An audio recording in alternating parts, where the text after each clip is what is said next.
أعوذ بالله من الشيطان الرجيم بسم الله الرحمن الرحيم.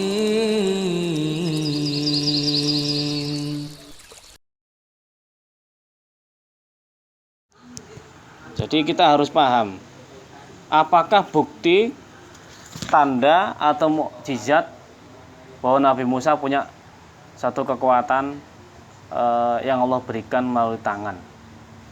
Yang pertama, kalian harus paham bahwa Nabi Musa bisa mengangkat batu yang besar yang seharusnya diangkat 10 orang. Pada saat itu Nabi Musa harus menolong seorang perempuan, 2 orang pengembala yang tidak bisa ngambil air.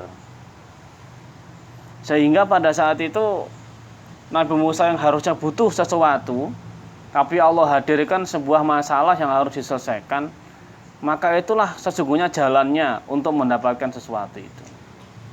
Kebaikan ringan yang diberikan Allah kepada Musa itu menjadikan Nabi Musa itu ikut menolong, yaitu menolong 2 wanita pengembala yang tidak bisa ngambil air, lalu diambilkanlah air. Seharusnya diangkat oleh 10 orang batu itu untuk mengambil air di sumur itu. Nabi Musa pun mengangkat dengan sendirinya. Kemudian setelah Nabi Musa mengangkat batu itu, dan setelah itu perempuan tadi pulang. Ketika sudah pulang, karena dia anak seorang Nabi Syuaib, maka dia sampaikan, aku tadi bertemu dengan seorang laki-laki yang kuat. Artinya diceritakanlah kisahnya, dan kemudian Nabi Syuaib mengatakan, panggillah dia, jamulah dia ke sini makan. Pada saat dijamu makan di situ, sebelum memanggil itu, perempuan, salah satu di antara perempuan tadi itu dia menyampaikan, dia menceritakan perjalanannya dari tempat pengambilan air sampai kepada rumah. Pada saat Nabi Musa di belakang, Nabi Musa minta tolong, lebih baik aku yang di depan. Karena kalau seandainya dia itu di depan, ya, perempuannya, maka munculnya syahwat. Mana Nabi Musa ditanya, mana tahu kamu rumah saya? Nanti gampang, waktunya belok kanan, lempar kerikil ke kanan, belok kiri, lempar kerikil ke kiri. Maka disitulah kemudian sampai rumah. Pada saat di rumahnya tadi, barulah kemudian Nabi Syuaib memberikan makan, menyuguhkan makan. Memang Nabi Musa itu kelaparan, tapi dia malu minta sama Allah. Tapi ketika disuguhkan makan, maka ditanya, apakah makan ini merupakan salah satu bentuk balasan atas pertolonganku atau atas perbuatanku terhadap 2 putrimu? Aku ini seorang nabi, maka aku tidak mau mendapatkan itu. Maka Syuaib juga mengatakan, aku juga seorang nabi, aku tidak akan menggugurkan apa yang telah aku niatkan berupa kebaikan. Maka akhirnya 2 nabi ini akhirnya istilahnya saling saling rendah hati atau saling ingin berbuat kebaikan. Setelah itu baru Nabi Musa makan. Setelah itu, dan kemudian ditanya, di sana diberikan dinikahkan dengan salah satu putrinya yang sebelumnya memujinya 2. Musa itu punya 2 hal, yaitu punya al-quwah, punya kekuatan, ya, dan dia itu memiliki kesantunan gitu ya, kesantunan atau istilahnya keramahan atau akhlak yang baik. Jadi simpel sekali. Kita ini mau ta'aruf sama orang, paling tidak dia itu ya tidak usah lama-lama. Artinya tidak usah lama-lama itu ya, itu karena apa? Karena orang soleh itu tidak perlu memikirkan lama, ini orang baik atau tidak. Dia pasti cepat tahu. Kalau mikirin lama, twing sampai dipikir, oh iki baik pondanya baik ketahuan. Kalau sudah dia mau jawil, kalau dia sudah mau begini, kalau dia apalagi mau sudah tandai, itu tidak baik, gampang. Kalau dia kemudian ngajak berduaan di sana di sini, ngajak ke sana kemari. Ketika berduaan diajak, aku nanti ajak nonton kamu ya, aku boleh nggak ngajak adikku? Oh jangan. Nah kalau udah begitu berarti sudah kamu tinggalkan. Simpel sekali orang beriman itu sebenarnya menilai. Tapi kalau diri kita juga demen juga ya sudah repot masalahnya itu. Kalau kita juga ternyata pengen begitu ya itu pertanyaan bagi kita, bukan untuk orang itu, pertanyaan untuk kita sendiri. Maka Nabi Musa setelah itu mendapatkan makan, kemudian mendapatkan istri juga, dan mendapatkan pekerjaan selama 10 tahun. Plus mendapatkan pelatih bisnis yaitu Nabi Syuaib. Pikirkan betapa kebaikan ringan itu Nabi Musa dengan mukjizat tangannya itu terus kemudian mendapatkan banyak kebaikan. Ini bicara tangan yang pertama. Ya. Jadi Nabi Musa itu kuat sekali. Kemudian ada yang lain. Nabi Musa itu juga pernah memukul orang sampai mati. Jadi diceritakan Nabi Musa itu memiliki six pack ya, kayak Wasijal dulu ya. Nah, ini six pack. Jadi tubuhnya itu seperti batu yang tersusun. Jadi six pack. Jangan dipikir kemudian orang-orang para nabi itu kemudian nggak hobi olahraga juga sebenarnya. Dia mukul orang Bani Israel dengan seorang Kipti. Setelah itu tidak terima, yang rata-rata berkelahi. Kemudian itu Nabi Musa itu diminta membantu Bani Israel dan kemudian mukul sampai kemudian 1 kali pukulan mati. Makanya kalau kita mau mengidolakan seorang Hulk ya dengan pukulan yang dahsyat. Ya, mudah-mudahan di tahun-tahun ke depan ini ada seorang yang bisa bikin film tapi tentang Musa, tapi saya berpikir tentang sedikit ya mungkin namanya bukan Musa kali ya, supaya orang tahu tentang kisah Musa, tapi dia nanti kalau dijadikan orang kan repot. Jadi seperti film Hollywood. Jadi ya kalau kamu bikin animasi ya, artinya bahwa sesungguhnya kita tidak boleh ini Musa ya, kan kita tidak boleh terus kemudian kita gambarkan seperti itu contohnya. Kita full banget nggak bisa, karena anak-anak hari ini sebenarnya lebih condong cinta kepada superhero daripada super dad. Siapa di super dad? Siapa super dad? Ayah. Jadi kalian lupa, kalian lebih suka kepada Superboy, Superman, superhero. Kita punya super dad, bukan dad mati ya. Ayah maksudnya itu. Punya ayah yang super gitu loh. Iya. Pertanyaan kita ini ke depan, ini calon-calon ayah ya, harus betul-betul menjadi seorang ayah yang jadi superhero. Kenapa saya tidak mengidolakan ayah saya? Pertanyaannya mungkin adalah ayahnya belum mendapatkan satu tempat di hati kalian. Itu kan pertanyaannya. Maka PR bagi seorang calon-calon ayah ini. Makanya kita di sini tidak pernah nyangka, ya Frisda pernah nggak nyangka Nabi Musa tiba-tiba setelah nolong itu Frisda dikasih makan, kemudian dikasih istri, dikasih bisnis, dikasih coach bisnis. Pernah nggak dia nyangka? Nggak pernah nyangka. Saya bertanya juga sama Frisda, apakah kamu dulu pernah menyangka akan tinggal di sini? Tidak pernah menyangka.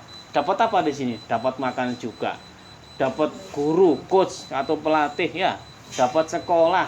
Nah, siapa tahu dapat jodoh juga Mas Andi. Yang ada di sini kan enggak tahu kita. Loh, kenapa kita begitu? Coba pikirkan. Kalian pernah enggak berpikir kebaikan dulu? Oh, saya enggak pernah berpikir kebaikan, Bu ya, tapi enggak pernah berbuat kebaikan yang kecil. Mungkin kalian enggak ingat. Coba kalian dari sini, maka munculnya terjadi adalah bukan di sini, berarti di tempat lain. Bisa di panti asuhan lain, atau boleh jadi di jalanan, atau boleh jadi di rumah, tidak sekolah, kan nggak tahu kita. Tapi ketika Allah sudah takdirkan seperti ini, sebagaimana Nabi Musa, kita hanya cukup mengatakan Alhamdulillah. Atau justru kita malah merasa tidak adil. Wah, Gusti Allah ini nggak adil. Orang-orang bisa hidup normal seperti itu, terus kenapa saya kok hidup seperti ini? Coba bayangkan, lebih tidak adil mana kalau bicara begitu? Seperti Nabi Muhammad. Nabi Muhammad itu sebelum ketemu dunia ini, bapaknya sudah meninggal. 6 tahun ibunya sudah meninggal. Ya. Terus kemudian setelah itu siapa? Setelah 6 tahun meninggal, ternyata juga beberapa saat kemudian kakeknya meninggal. Ya, orang-orang menyayangi dia meninggal. Loh sekarang contohnya Mbak Nur masih punya bapak ibu. Lia masih punya bapak. Lera masih punya bapak contohnya. Nah, Firda masih punya Pak Le, Pak D atau seperti apa ya. Nah, semuanya punya seperti itu. Masih punya yang bisa menyayanginya. Masih punya kakek ya. Kalau kakeknya Nabi Muhammad meninggal usia berapa tahun, Lera? Abu Thalib meninggal usia berapa tahun kakeknya? Bingung ya. Maka dari itu kita seharusnya apapun yang Allah berikan kepada kita, kita mengucapkan alhamdulillah. Nah, adapun action alhamdulillah itu nduk. Nah, itu bukan cukup dengan di verbal atau lisan saja. Cara mensyukuri mata adalah melihat yang baik-baik. Cara mensyukuri lisan adalah mengatakan yang baik-baik. Cara mensyukur telinga adalah mendengarkan yang baik. Paham ya dia ya? Apa Mbak Lia? Cara mensyukuri mata gimana? Cara mensyukuri lisan? Ngomong yang baik. Nah, itu baru bicara tentang mukjizatnya Nabi Musa tentang tangan. Yang kedua mukjizat tentang apa Mas Rizal? Tongkat. Tahu kan tentang tongkat? Makanya sekarang itu kalau kita mau tahu tongkatnya Nabi Musa, ya itu menjadikan satu inspirasi bagi seorang jenderal. Jenderal punya tongkat kan? Nah, ini Mbak Monica, satunya siapa Mbak siapa? Andin. Oh iya Mbak Ani. Ini Dinda ya. Ya, cukup ya. Ini kita sudah belajar kitab namanya kitab Minhajul Muslim. Pernah dengar? Ani? Pak, pernah ya? Kitab Minhajul Muslim kita sudah bab 8 sekarang. Ya enggak apa-apa diteruskan saja. Bab 8 ini sudah tentang Rasul. Dari mulai bab 1 kemarin. Jadi kitab ini tentang kurikulum atau pedoman orang Islam.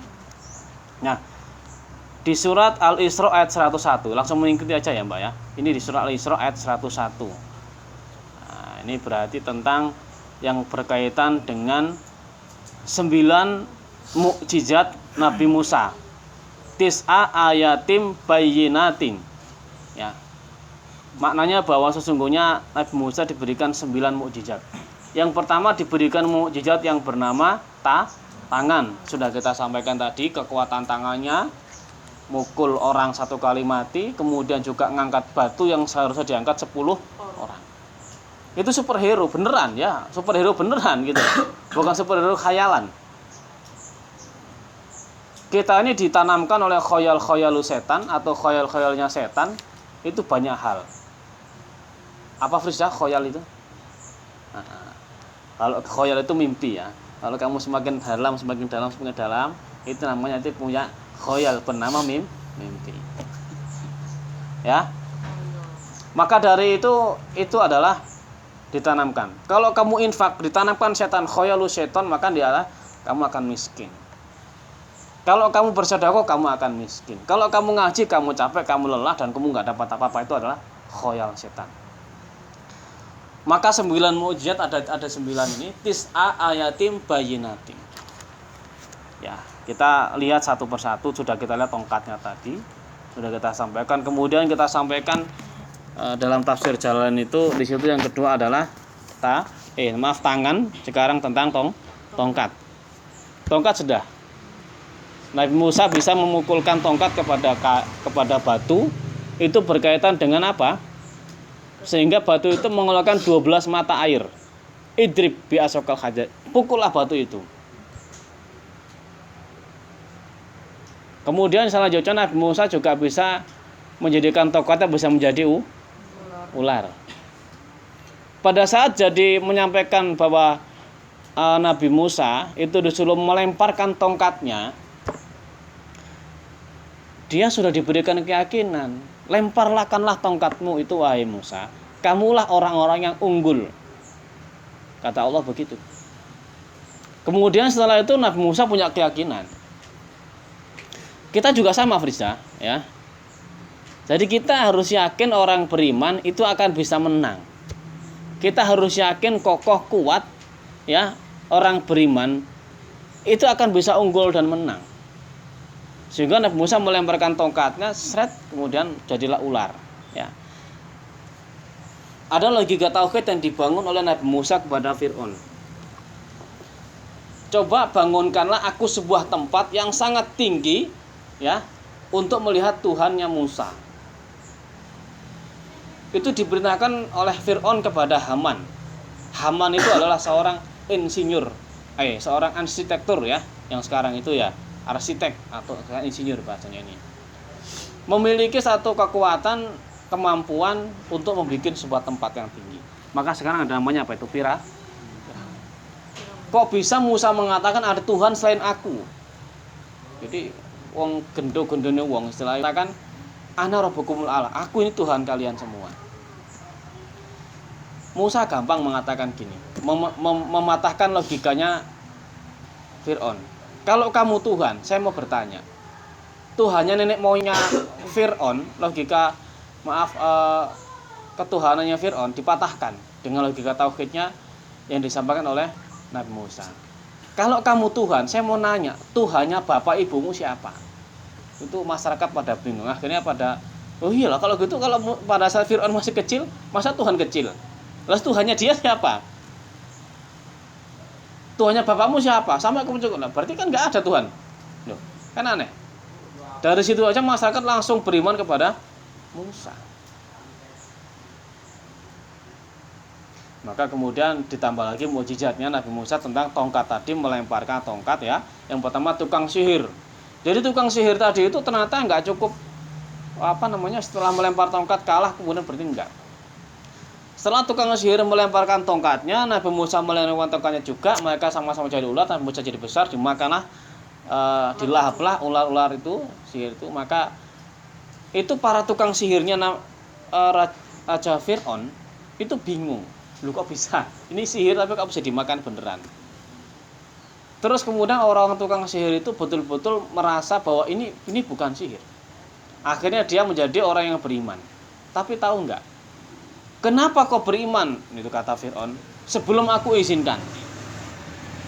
Nanti akan aku potong tangan dan kaki kalian secara silang. Itu bayangin. Beriman saja dulu itu resikonya dipotong tangan, dipotong kaki secara silang. Itu tukang sihir mengatakan begini. Aku tidak peduli. Engkau akan menghukumi aku itu hanya di dunia, tapi tidak di akhirat. Betul enggak? Manusia itu hanya menghukumi di mana? Di dunia. Nah sekarang begini, Mas Rizal, kokoh Islam kuat, ada godaan dari temennya. Mungkin dulu teman-teman yang agak gimana gitu ya, terus kemudian kamu ku untungnya apa? Ibadah ngono. Ini saiki kita menikmati hidup kita, foya-foya kemana-mana, ke klub kemana-mana gitu kan ya. Enak kan itu daripada kamu kayak gini. Jadi dikuyo-kuyo terus, diolok-olok terus. Kamu cukup mengatakan begini, olokan kamu, hukuman kamu kepada saya dalam konteks kata-kata ini hanyalah di dunia, tapi di akhir tidak akan bisa seperti itu. Jadi kita harus tahu, apapun resiko hukuman di dunia tidak akan sampai di akhirat kalau itu manusia. Artinya bicara tentang Fir'aun tadi. Maka akhirnya orang tadi itu tetap beriman. Itu adalah mukjizat tongkat. Apalagi tongkat Nabi Musa bisa bagaimana? Bisa membelah lautan. Pada saat terjepit, ya, dikejar-kejar oleh Fir'aun. Kemudian di sana akhirnya ya disuruh lempar tongkat. Akhirnya membelah lautan. Dan itu secara ilmiah sekarang sudah dicari dan itu ada. Di laut itu banyak ditemukan, di laut-laut yang laut merah itu udah banyak ditemukan roda-rodanya, terus kemudian mayat-mayat, roda-roda yang itu tuh kereta-kereta ini ya, kereta-kereta dulu zaman kereta kecil-kecil itu ya, itu sudah ada. Nah, artinya ini adalah mukjizat Nabi Musa yang selanjutnya. Ternyata masih ada lagi. Apa yang ketiga itu? Taufan, ya. Jadi gini. Jadi yang namanya Nabi Musa itu kalau melihat umatnya terus kemudian kok ingkar, itu ya langsung diberikan satu azab. Makanya beda dengan Nabi Muhammad. Lihat, ada nggak Nabi Muhammad itu ada orang diazab kayak sedahsyat orang-orang Nabi itu dahulu? Ada nggak? Coba ada yang tahu nggak? Nggak ada kan? Coba paling malah dikasih tahu contohnya Nabi Muhammad itu dicaci maki gitu. Ya, sampai segitunya itu kan. Nabi Muhammad biasa saja. Malah mengatakan mereka tidak tahu. Seandainya mereka tahu, mereka tidak akan melakukan seperti ini. Itu Nabi Muhammad sabarnya orang luar biasa. Ya. Nabi Musa ini sampai diturunkan orang-orang melaknat tadi itu, orang-orang mengingkari itu, sampai di sini ada namanya angin taufan, ya. Angin taufan kayak apa, Mbak Monica? Ya. Jadi orang yang mengingkari itu langsung diturunkan angin taufan. Jadi ada umat-umat itu dulu itu yang nantang. Ya, kalau emang kamu bener itu ya sudah, mana Tuhanmu suruh turunkan azab. Ada yang nantang begitu. Diturunkan. Makanya ada cerita begini dalam sebuah kitab. Umatnya Nabi Musa itu ada 70 orang yang beriman. Terus kemudian Nabi Musa itu mau diberikan namanya sebuah mukjizat juga, ya. Itu kayak apa ya? Sebuah kitab, ya, kitab Tauratnya. Itu kemudian tapi syaratnya harus dia mendatangkan 70 orang yang beriman. Iya. 70 orang beriman. Terus kemudian setelah itu 70 orang beriman itu malah pengennya macam-macam. Dia soleh, pilihan itu. Pengennya macam-macam. Lalu kalau kamu sekarang bisa nanti berbicara dengan bicara dengan Robmu gitu kan. Aku juga pengen ikut. Wong dia bukan nabi kok pengen seperti itu. Maka kemudian Allah itu kemudian mematikan mereka. Diwafatkan semua, nggak petir, kayak ibaratnya gitulah, mati semua lah gitu. Karena wong dia bukan nabi kok minta seperti itu. Terus setelah itu baru Musa itu, ya namanya Musa sama Allah itu kayak mencintai, ya. Saya cintanya Allah sama Nabi Musa itu apapun diberikan. Bahkan Nabi Musa mengatakan itu ya tahu modelnya begitu orangnya. Loh ya Allah, kenapa kau matikan 70 orang itu? Kan itu tujuannya kan saya agar menerima yang kau janjikan. Akhirnya karena Nabi Musa itu ngomong gitu, akhirnya dihidupkan lagi. Jadi di sini sebenarnya kemesraan Nabi Musa dengan Allah itu begitu luar biasa. Itu tuh. Nah, adapun tanda-tanda tentang taufan ini yaitu atas umat-umat yang mengingkari. Selain tongkat ada apa lagi? Belalang, kutu, kodok, darah, ya. Belalang, ya. Ya. Ini sama diturunkan taufan, belalang, kutu, kodok. Nah, ada yang kodok juga. Ya. Ini sebuah azab yang diturunkan kepada umat-umatnya. Nah, gitu. Kemudian juga ada darah. Kutukan paceklik kekurangan. Nah, ini memang langsung diturunkan. Paceklik itu apa sih paceklik? Hah? Nah, ini anak-anak zaman milenial nggak tahu paceklik ini gimana. Paceklik itu apa, Mbak Monica? Hah? Kekeringan. Kayak paceklik itu kayak apa ya? Sebuah musibah yang endemi itu ya? Apa endemi bahasa Indonesianya? Ya paceklik itulah kayak makanya itu kan. Nah, itulah. Jadi terjadi kekeringan yang sangat lama, ya. Terus kemudian di sini ya termasuk kutukan paceklik, ya, dikutukan. Ini sebenarnya ada juga salah satu umatnya Nabi Musa yang melanggar hari Sabtu. Nah, kemudian dikutuk jadi seekor kirdun. Apa kirdun? Apa kirdun? Nah ini lah. Kerangnya apa ini? Kera. Jadi hari Sabtu memang diuji sama Allah. Pada saat hari Sabtu itu banyak-banyaknya dapat ikan. Waktunya masang, waktunya Sabtu itu ngambil ikan seharusnya. Jadi ada yang melanggar hari Sabtu kemudian dikutuk jadi seekor kera. Lah umat Nabi Muhammad, orang-orang yang harusnya sholat Jumat ya, idza nudiya lis sholati min yaumil Jum'ah. Orang yang beriman apabila dipanggil kalian untuk sholat di hari Jumat, maka fas'au, maka bersegeralah. Gitu. Surah Al-Jum'ah ayat berapa masih ingat? Al-Jum'ah ayat 9 kalau 10. Jadi di sini agarnya umat-umat Nabi Musa itu ingat dengan berbagai ini ya, 9 mukjizat ini luar biasa.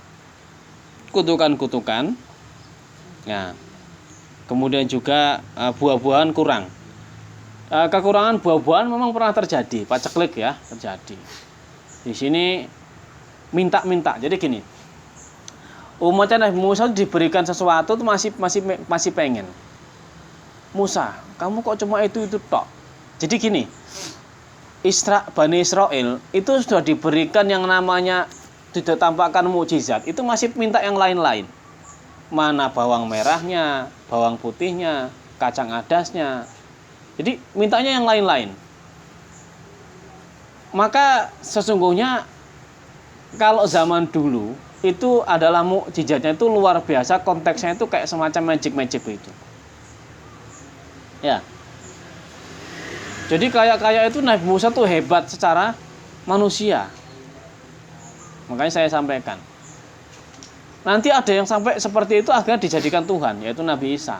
Maksudnya dijadikan Tuhan itu disembah oleh manusia. Gara-gara kehebatan dalam konteks fisik magic. Makanya Nabi Muhammad gak mau mendapatkan mukjizat yang model-model begitu. Karena dia tahu umatnya kayak kita gini.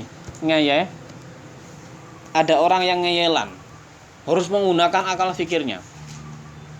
Makanya mukjizat Nabi Muhammad yang terbesar apa? Al-Qur'an. Tuh, kalian tahu nggak?